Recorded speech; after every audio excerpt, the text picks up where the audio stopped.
Hi, welcome to my channel. My name is Anne and today I'm giving you my April wrap-up. I'm a bit late with this wrap-up. It's currently the 20th of May as I'm filming this, and I usually like to film my wrap-ups a bit earlier in the next month. But we went on a trip to Paris in the first week of May and we left on the last day of April, so I actually finished my last book of the month on the train to Paris. And then afterwards I just wasn't really feeling like filming. I haven't really been feeling like filming for a while now. I have a filmed book tag that has been in iMovie for a very long time waiting for me to edit it further. I think I filmed that over a month ago, maybe even longer than that, so I'm not even sure yet if I'm still going to post that, but we'll see. But I've been really feeling more like focusing on actually reading or working on my story or playing The Sims. But this morning I suddenly got the itch to film this wrap-up, so I'm going with it. Even though I haven't washed my hair and I have to leave in not that long, I'm just going to film this. And I'm going to try to keep it fairly short because I read 9 books in April, which is quite a lot for me, but I don't want this video to be too long, just because I'm trying to get back in the swing of things. So we'll see how it goes. April was also the month of the magical readathon, which already feels like it was so long ago, but I did participate in that in April, so I will mention the prompts I read certain books for as we go along. So without further ado, let's get into this wrap-up. The first book I read in April was The Flames of Albion by Jean Menzies. Jean is one of our own of the booktube community. I think a lot of people will know her because she is a very popular booktuber. I love her videos, and when she mentioned last year that she was going to self-publish a fantasy novel, I was really excited about it. I think it came out in September, but I didn't buy it straight away. I bought it right before the Magical Readathon started because I needed a book about healers. My calling for the Magical Readathon is a scribe. I want to become a scribe, and for that I had to follow 5 courses at Aurelium Academy. And I read this book for the course of Restoration, which is all about curing wounds, and we had to read a book that featured a healer, and one of the main character's best friends is studying to be a healer, basically. The Flames of Albion is a kind of hope punk fantasy novel. It's very hopeful, there's a lot of joy in this, a lot of happiness, but of course there are also certain problems. The story revolves around Adaria. I'm still not sure how to pronounce her name. Adaria sounds weird, so I'm just going to call her Adaria. She was raised within the walls of Albion University, and she still lives there now as a 20-something-year-old. And her life changes completely when she is kind of connected to a dragon egg. This dragon egg calls out to her, it connects to her in a certain way, and that means that she and the dragon that will eventually come out of the egg will be companions. And that's basically what this story is about. But there's also a lot of socio-political things going on in the background.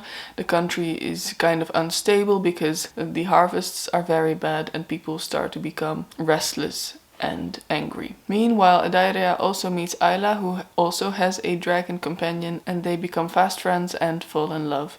And this is also kind of their love story. I like this story. I ended up giving it 3 stars. I thought the bare bones of the story was very cool. I really like the world. I like the socio-political things going on. I would really like to see those explored a bit further in the second book, because it does seem like there will be a second book, which is exciting. But I thought the writing wasn't always great. I feel like it could have gone through another round of editing. There were a lot of spelling mistakes, typos, things like that, which is more common in self-published books, I think, but I found that a bit distracting.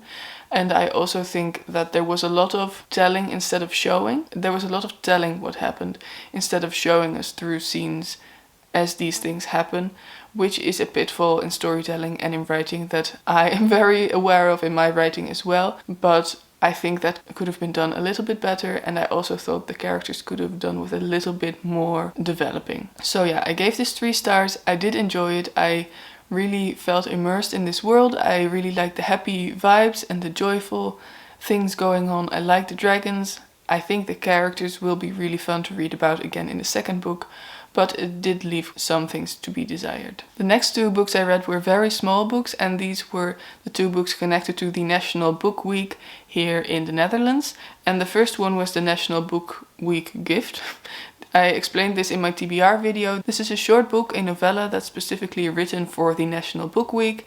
During this book week, if you buy a book at a bookstore, you get this gift along with it. And this year the book was written by Ilja Leonard Pfeiffer, who is a very famous Dutch author, and he wrote a book called Monterosso, Mon Amour. I think this is actually the first National Book Week gift I've ever read, because I just don't read a lot of Dutch books. Please don't tell my colleagues about this.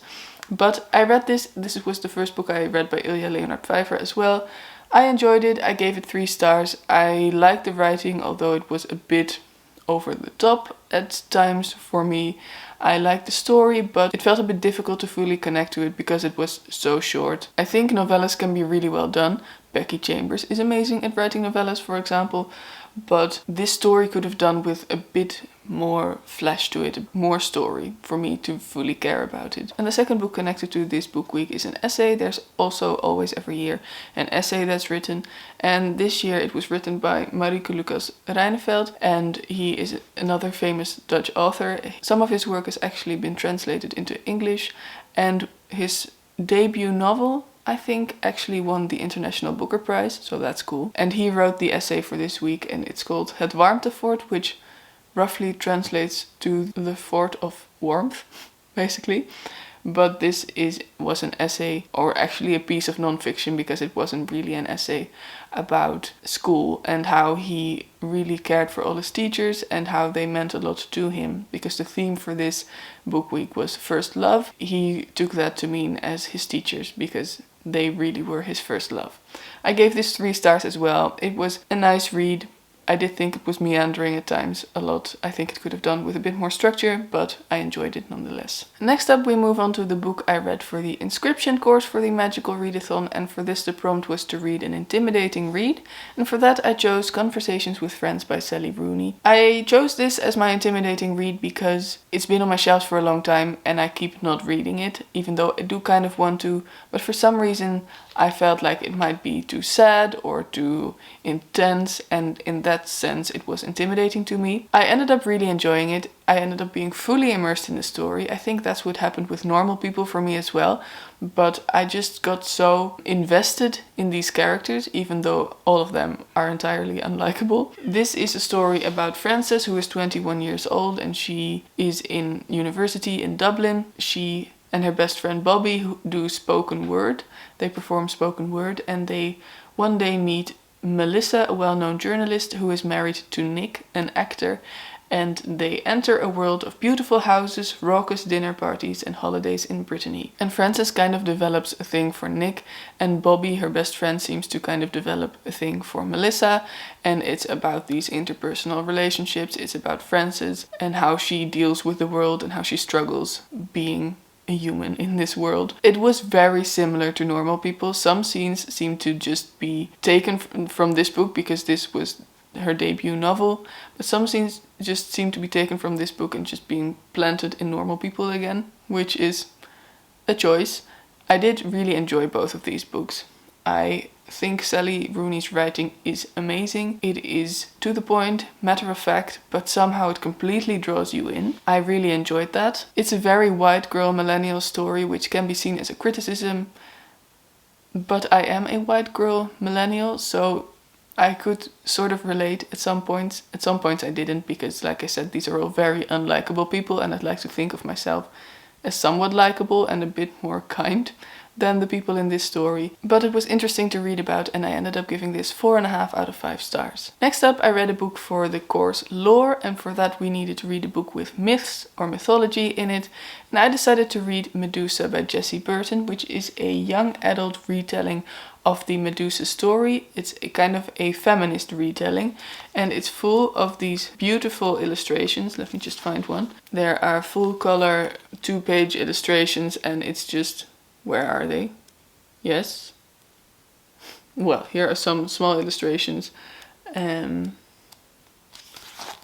they are again. The illustrations are actually what I loved most about this book, which kind of tells you a lot. I ended up giving this 3 stars, and 1 full star of that 3-star rating is for the illustrations. If it hadn't been for the illustrations, I think it would have been a 2-star read for me. I appreciate what this author is trying to do in giving Medusa a better story, a better ending, giving her a voice basically. I appreciate it. I think it was a very good idea. I always enjoy a feminist take on anything, but I think the execution left a lot to be desired. I think this story was kind of dull. The execution of the idea fell flat for me. It is the story of Medusa, who is on this island, and what's his name? Perseus arrives on the island, and they start to talk to each other without seeing each other, because Medusa knows that if someone sees her, if men see her, I think specifically, something bad might happen to them. She doesn't know what, but she has a head full of snakes. She doesn't have hair, she has snakes for hair. And she feels ashamed of that, so she doesn't want anyone to see her anyway. So they start to talk to each other without seeing one another at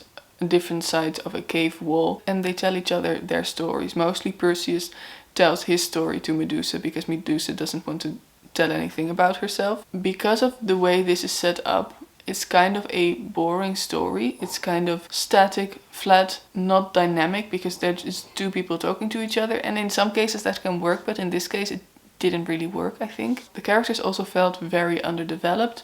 I think this felt more like the bare bones of a story instead of a full-fledged novel, fully fledged story. It didn't feel like an end product, basically.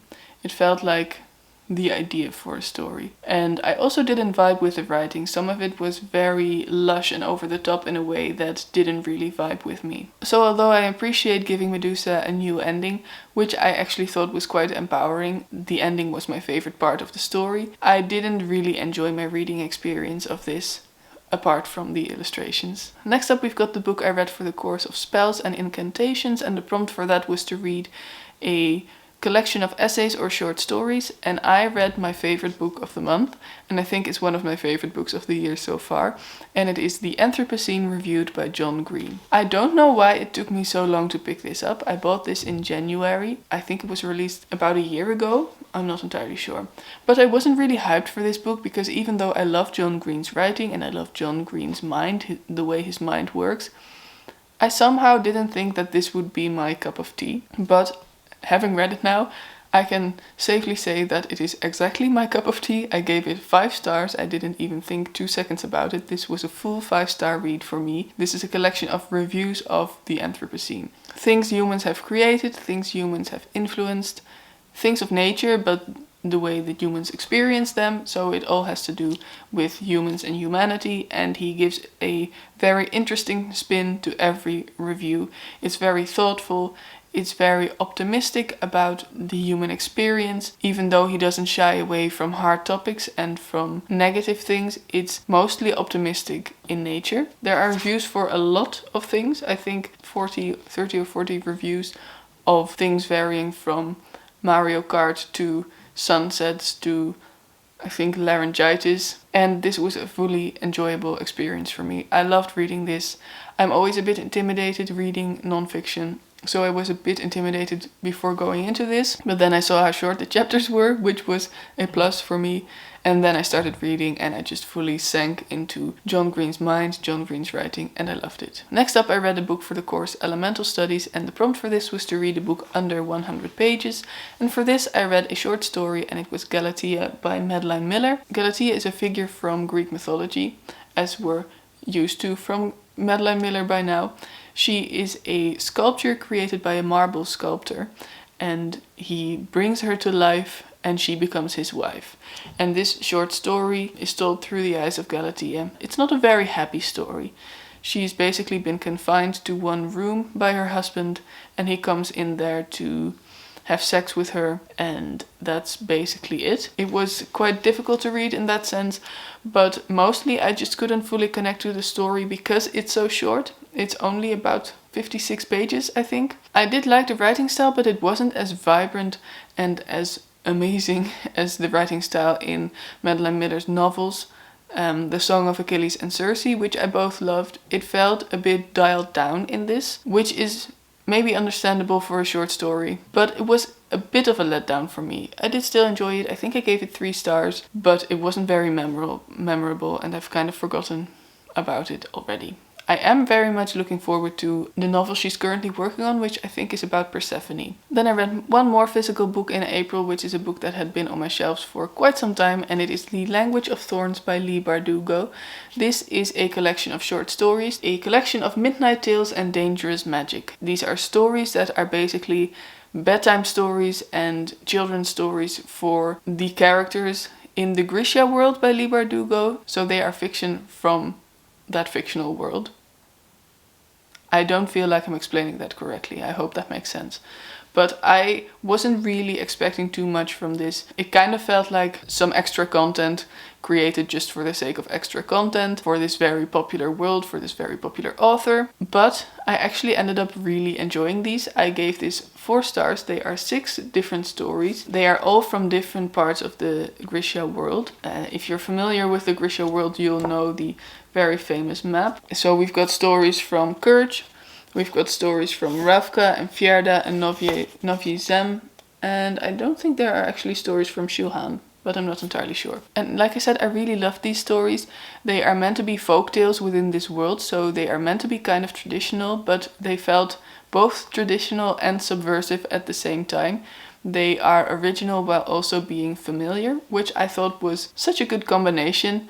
It was very surprising to me because I recognized certain tales from our world within some of these stories, but the endings and the twists and turns she gave to the stories felt much more modern and much more subversive, like I said, sometimes more feminist, and I really enjoyed that. What I might have enjoyed the most about these stories is the illustrations, because every story starts with a very small illustration, and then as the story continues, the illustrations get bigger and eventually bigger and bigger, and then, I skipped to the next story.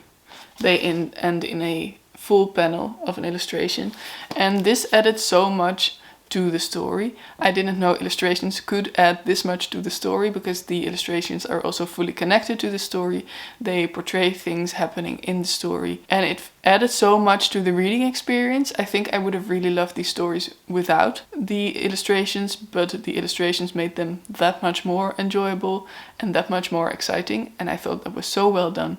So yes, really recommend reading this if you're a fan of the Grisha books. And even if you're not a fan of the Grisha books, because you really don't have to know anything about the Grisha trilogy or Six of Crows or anything. They are just fun folk tales to read. And the last book I finished was an audiobook, which I actually finished on the way to Paris. It was A Very Large Expanse of Sea by, I'm not sure how to pronounce her name, Tara Mafi. I'm not sure if I'm saying that correctly, but this is a young adult contemporary novel that takes place a couple of months or a year after 9/11, and it's a story about a Muslim girl who wears the hijab, and she goes to a new school, and she has lost faith in humanity basically, especially after 9/11, because she is constantly harassed, she is constantly discriminated against, abused because of her faith, because of her headscarf. She doesn't interact with her fellow schoolmates because she just doesn't feel like there are nice people in the world, which is very sad but understandable. And then she meets Ocean. She's very surprised by the fact that he is so nice to her, and they develop feelings for one another and they want to start a relationship. But Shirin, and I just realized I completely forgot to tell you her name, Shirin doesn't think that this is a good idea, and it's basically about her struggle with wanting to live her life, but also not wanting to give the bullies and the racists and the terrible people more fuel to hate her. And the things she has to deal with are so awful and so heartbreaking, but they were told very well, I think. And I also liked Shirin as a character. I liked how angry she was, because that was so understandable. And I wasn't actually expecting to enjoy this much, because I'm not really that much of a fan anymore of YA stories that are set at high school. I've just outgrown them, I think, but this one, because it had another layer to it, because it was about more than just the high school experience, it was about racism, it was about a different culture. I learned something from this. I thought it was very enjoyable, it was well written, and I mostly just really loved Ocean. He was such a cinnamon roll of a character, and I just very much enjoyed it. I gave it 4 out of 5 stars. I also read this for the Buzzword Reading Challenge, because the prompt for April was to read a book with the word big or little in it, or synonyms of those words. So this book is called A Very Large Expanse of Sea. It had the word large in it. it fit, so that was great. So those were all the books I read in April. I actually had a lot of fun filming this video, so I'm glad I decided to do it anyway. Please let me know down below what your favorite book of April was, or if you've read any of these books and what you thought of them. Please like this video if you liked it and subscribe to my channel if you want to see more of me. I don't know when I'll be filming more videos, but we'll see. And have a wonderful day. Bye!